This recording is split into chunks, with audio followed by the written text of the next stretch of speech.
할렐루야.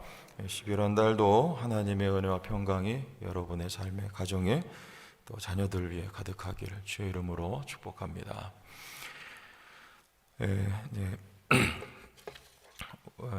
우리 지난 주일날 제가 오랜만에 청년들에게 설교할 수 있는 시간을 가졌었습니다.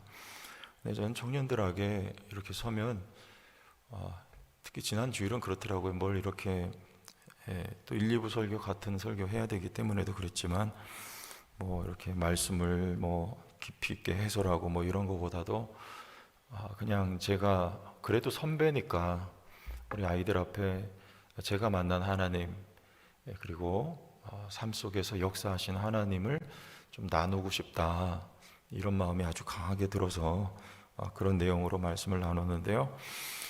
청년들이 젊은이들 보면 그래요. 그런 마음이 있어요.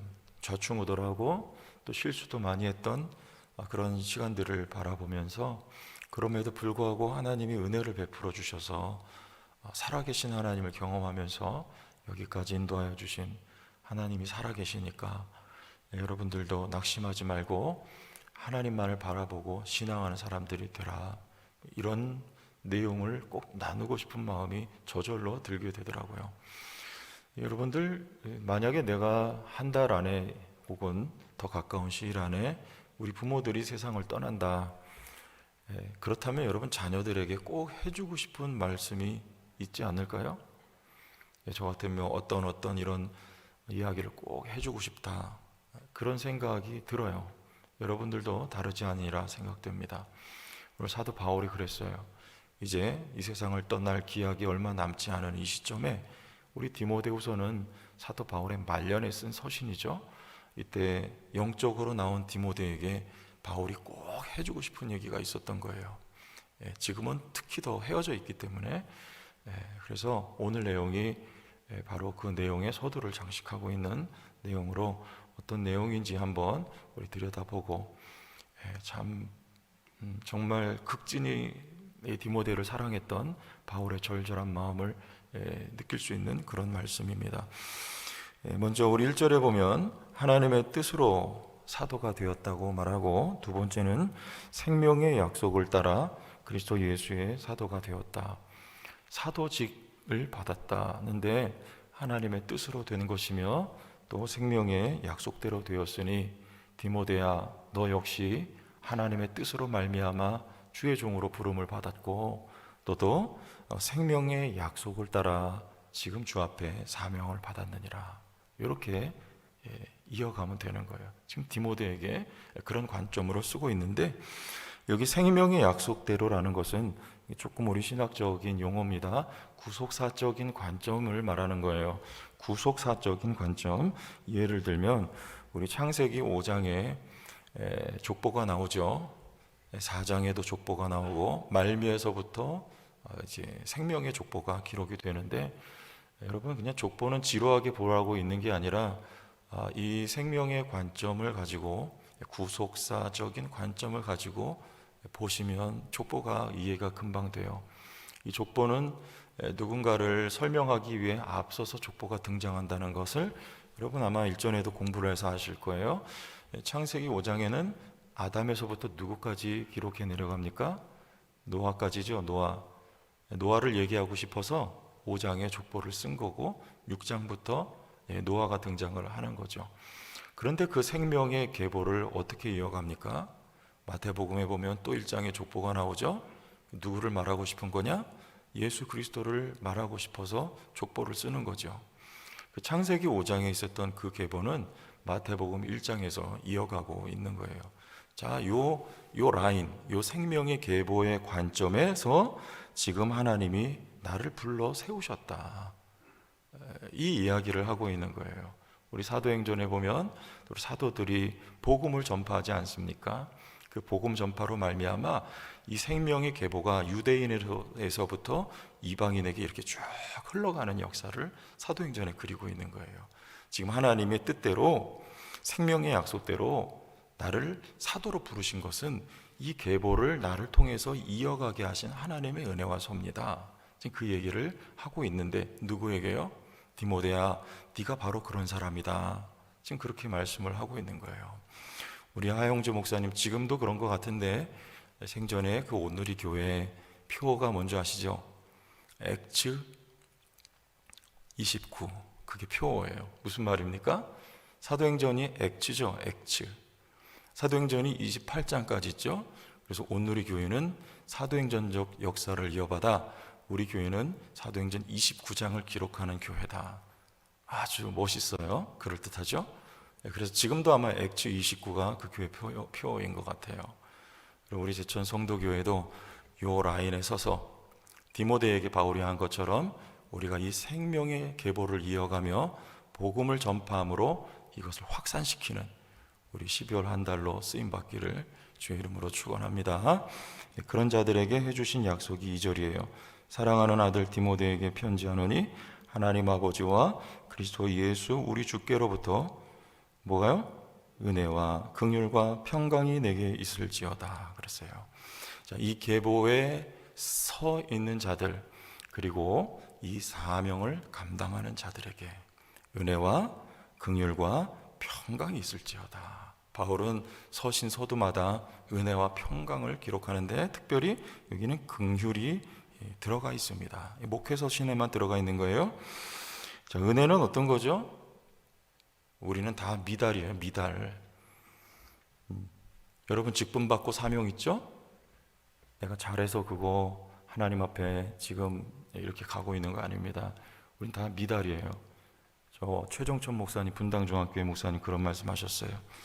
저는 목회하면서 지금 은퇴 얼마 안 남으셨죠. 그분도 참 실수를 많이 했는데 하나님이 그 실수한 것을 갚아주시고 채워주셔서 여기까지 올 수 있었습니다. 그런 고백을 저희 학생들에게 해주신 적이 있습니다. 목회자뿐만 아니라 모두가 우리 그렇지 않습니까? 우리가 언제 하나님 앞에 퍼펙트하게 완전하게 완벽하게 잘해가지고 이렇게 지내고 있는 거 아니죠? 우리는 늘 미달이에요. 다 부족하고 흠이 많고, 목회자도 마찬가지예요. 저거 뭐 잘해서 이렇게 하는 거 아니잖아요. 늘 부족하지만 채워주시는 거예요. 이렇게 채워주요. 뭘로요? 하늘의 것으로 채워주셔서 이걸 완전하게 해주세요. 최경옥 목사가 여기 담임 목사로 있어도 늘 부족해요. 실수도 하고 하는데 그거를 하나님 이렇게 채워주세요. 하늘의 것으로. 그래서 이게 온전하게 되게 하십니다. 이 역사, 이 사역, 이 교회가. 여러분의 개인의 가정과 삶도 마찬가지. 그걸 은혜라 그러는 거예요. 자격이 없어요. 안 됩니다.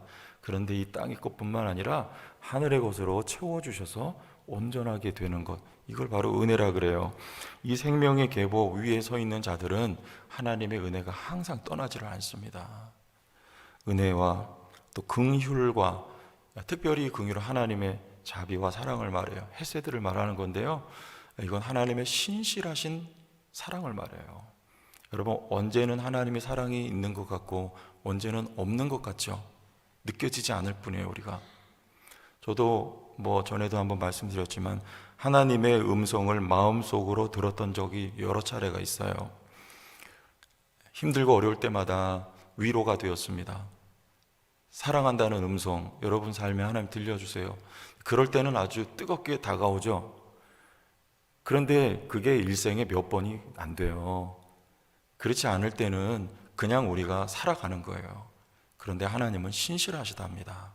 하나님은 처음부터 끝까지 여러분을 사랑하시고 책임져 주시고 이 생명의 계보를 이어가는 자들에게 태초 이전에 계획하신, 작정하신 은혜를 반드시 부어주세요. 신실하신 하나님의 은혜입니다. 이게 바로 여기에 긍휼이라고 하는 말이에요. 여러분, 힘들고 어려운 상황이 있죠? 그러나 하나님은 긍휼의 하나님이십니다. 여러분의 삶의 12월 한 달 동안에도 이 약속을 이루어 가실 거예요. 평강을 또 세 번째로 약속해 주셨어요. 이거는 이 세상의 평안은 우리 주변이 평안한 거죠. 그런데 여기 이 평안은 하늘 평안을 말해요. 하늘 평안은 이 세상의 평안에 구애를 받지 않습니다. 이 세상이 어지럽고 흉흉해도 코로나가 있고 뭘 다 해도 여러분의 내면, 곧 영혼은 고요한 거, 그걸 평안이라 그러는 거예요. 하늘의 백성들에게는 이 평안이 반드시 찾아옵니다. 예수께서 풍랑 일었을 때 주무시죠? 고요하게 평안하게 잠을 주무세요. 밖에서는 난리가 나는 거예요. 배가 지금 부서질 직전인데 주님은 고요하게 잠을 주무셨던 바로 그 평안이 여러분의 심령에도 성령으로 말미암아 나타납니다. 힘들고 어려울 때 그 평안이 채워지는 거예요. 하나님 주시는 거예요. 그래서 그 어렵고 힘든 순간을 또 뛰어넘어서 그 힘을 힘입어 또 달려갈 수 있도록 하나님이 여러분의 삶에 평안을 주실 줄로 믿습니다. 자, 우리 조금 더 깊이 3절부터 들어가 봐요. 그 하나님의 계보를 잇는 영적인 바른 계통을 잇는 이야기를 3절과 5절에 또 하고 있어요. 우리 3절 말씀 보겠습니다. 내가 밤낮 간구하는 가운데 쉬지 않고 너를 생각하여 청결한 양심으로 조상적부터 섬겨오는 하나님께 감사하고, 여기 청결한 양심이라는 말은 그냥 단지 마음이 깨끗하다 그런 말이 아니에요. 우리 디모데 전서에도 보면 이 청결한 양심은 무엇하고 어떤 내용하고 연결돼서 나오냐면 바른 진리를 분별하는 것과 연결돼서 나오는 말이에요. 영적인 얘기를 하는 겁니다. 이게 청결한 양심으로, 누구 때부터? 조상적부터. 이 조상은 누구를 말하는 것일까요? 사도 바울은 유대인 계통이죠. 유대인이잖아요. 그러다 기독교로 개종하잖아요. 그리스도교로. 근데 이게 아브라함과 이삭과 야곱과 다윗과 같은 우리 믿음의 조상들을 말하는 거예요. 그들로부터 흘러왔던 신앙은 예수 그리스도 안에 온전히 성취가 되죠. 그 조상적부터를 말하는 거예요. 여러분 다윗의 글을 읽어보세요. 그의 신앙에 동의가 되세요? 아멘 좀 해보세요. 평소에는 새벽에 아멘 안 해도 12월 첫날은 아멘 하는 겁니다. 그러니까 월상 예배잖아요. 시편을 읽어보세요. 그 신앙에 동의가 되십니까? 어쩌면 그렇게 내가 지금 믿는 하나님하고 수천 년 전에 다윗이 믿었던 하나님하고 같습니까? 놀랍고 신비하지 않아요? 그 영적 상태를 청결한 양심이라 그러는 거예요. 지금 바울 안에 그게 있었다. 누구 안에도? 디모데 네 안에도 있다. 그걸 말해요. 보시죠. 5절 같이 읽어봐요. 시작. 이는 내 속에 거짓이 없는 믿음이 있음을 생각함이라. 이 믿음은 먼저 내 외조모 로이스와 내 어머니 유니게 속에 있더니 내 속에도 있는 줄을 확신하노라. 네 속에도 있다. 여러분 이게 큰 복이에요. 아무한테나 있는 거 아닙니다. 이 구속사적인 관점, 이 라인에 서 있는 자들에게 하나님 주신 선물이에요. 우리 청년 중에 지금은 나오질 않더라고요. 그래서 왜 나오지 않냐 물어봤더니 이 청년이 처음에 제가 저희 교회 나올 당시에 상담을 했어요. 그랬더니 대학 때 이단에 빠져 있었어요. 정명석인가요? 제가 기억하기로는 그 이단에 빠져서 선교단체에 있다가 어쩌다 그 이단으로 빠진 거예요. 그래서 참 고생하고 마음이 힘들다가 이제 겨우겨우 거기서 빠져나오고 또 이렇게 저희 교회까지 왔었어요. 그래서 제가 개인적으로 많이 만나고 또 상담도 하고 이렇게 신앙의 지도를 해왔는데, 제가 이제 여기 부목사다가 사임을 했잖아요. 아마 그 사이에 이제 공부하러 타 지역으로 갔는데 최근에 이야기를 들어보니까 또 이단에 빠졌다는 거예요. 그래서 그 아이가 하는 말이 그래요. 제가 지금 있는 이 교회가 잘못된 건 줄은 알겠는데 나올 마음은 없습니다. 이렇게 얘기를 하더래요. 참 저는 그 아이가 다시 주님께 돌아오길 바랍니다만 이 영적인 건 참 이거 어쩔 수 없는 거구나 그런 생각을 했어요. 전에 어떤 권사님 그런 얘기를 하세요. 그 박태선 씨 아시죠? 그분이 센세이션을 일으켰어요. 많은 목회자들이 거기 우리 서울에 있는 커다란 운동장에서 집회를 하면 많은 우리 목사님들이 거기 다 참석을 하셨더래요. 그런데 이 권사님이 딱 설교를 듣는데 아무리 들어도 이건 뭔가 이상하다. 그래서 그 다음부터 안 갔대요. 알고 보니까 그게 박태선 씨라는 거예요. 여러분 이게 있어야 됩니다. 누가 옆에 와서 얘기할 때 들으면 뭐가 이상해야 돼요. 그게 진리가 구분돼야 돼요. 이게 성령입니다. 그게 악령이다라는 게 구별이 돼야 돼요. 뭔가 냄새가 난다, 이게 딱 느껴져야 돼요. 그리고 근거를 보니까 이건 아니구나, 우리 신학적으로 또 성경에서 보니까 이건 아니구나라는 거 알아야 돼요. 신천지에서 여러분 아무리 뭘 해도 거기 넘어가는 사람들 있잖아요. 이 영적인 문제입니다. 이게 어쩔 수가 없어요.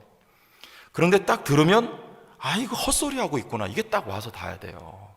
그게 바로 진리를 분별하는 사람들이고, 여기 말하고 있는 청결한 양심으로 조상적부터 섬겨오는 하나님께 내가 감사한다, 그 라인에 네가 서 있다.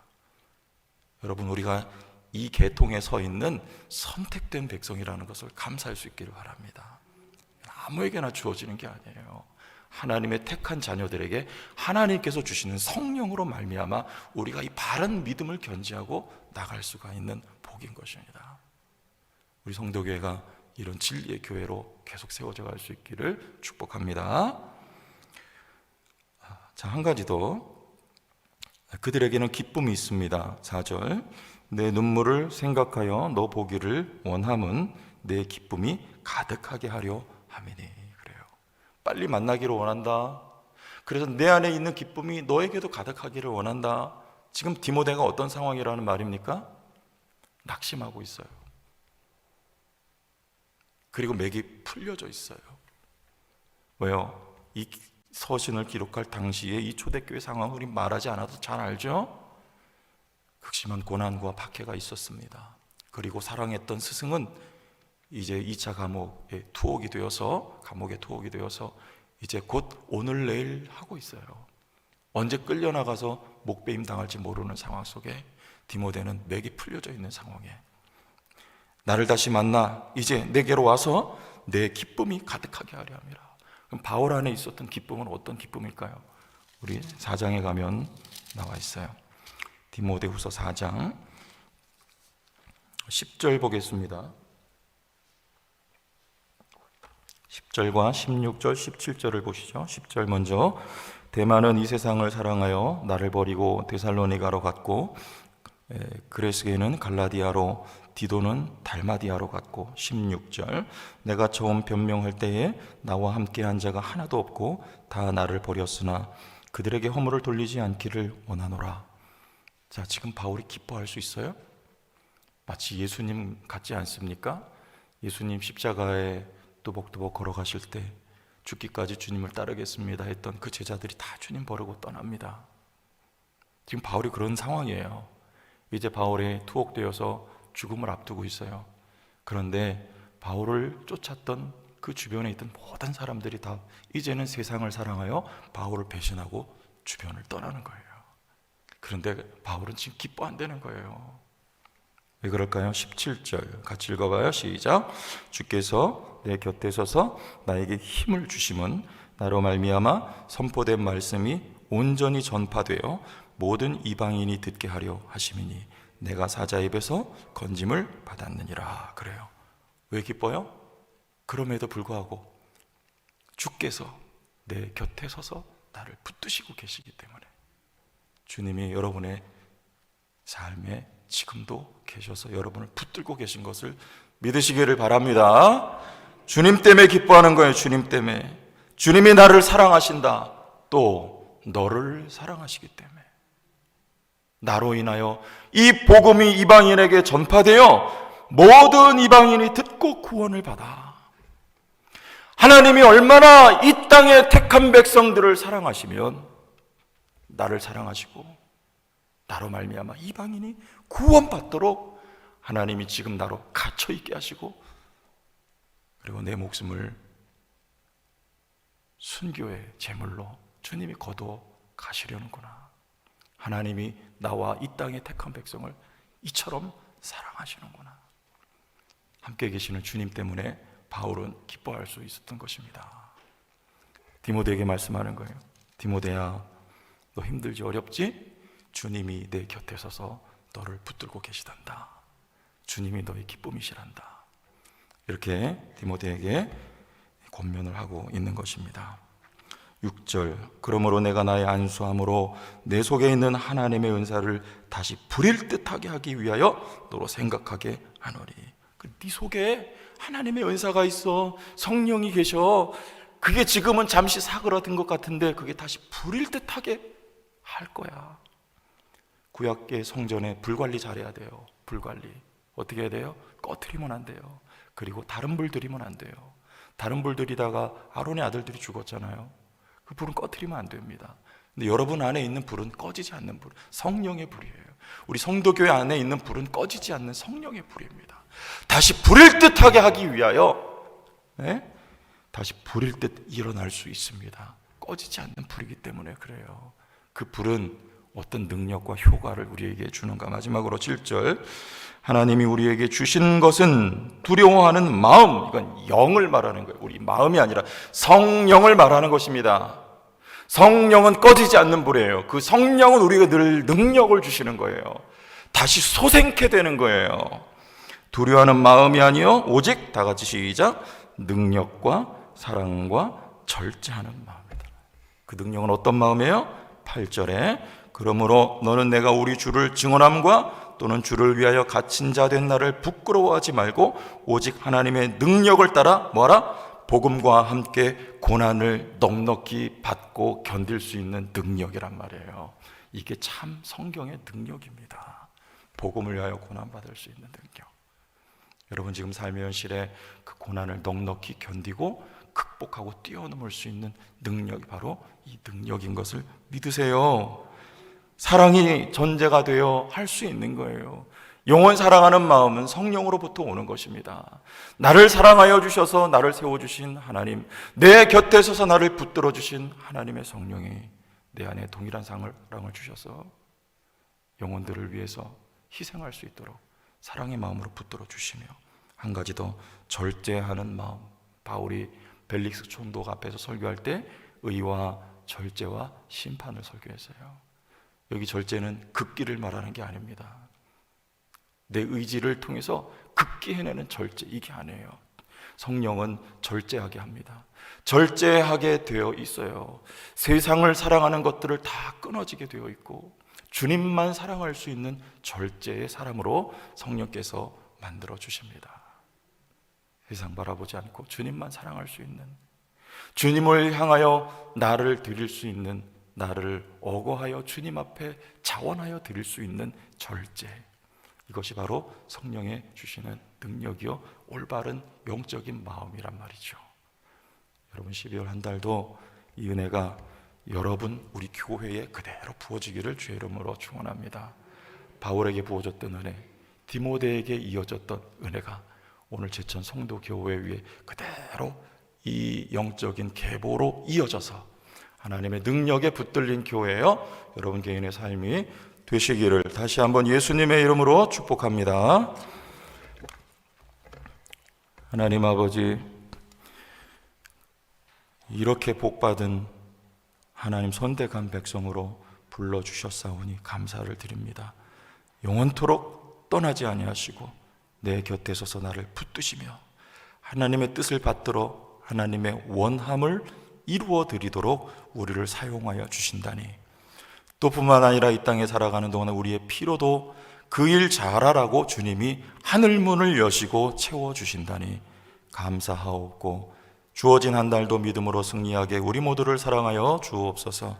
예수님 이름으로 축복하며 기도하옵나이다. 아멘.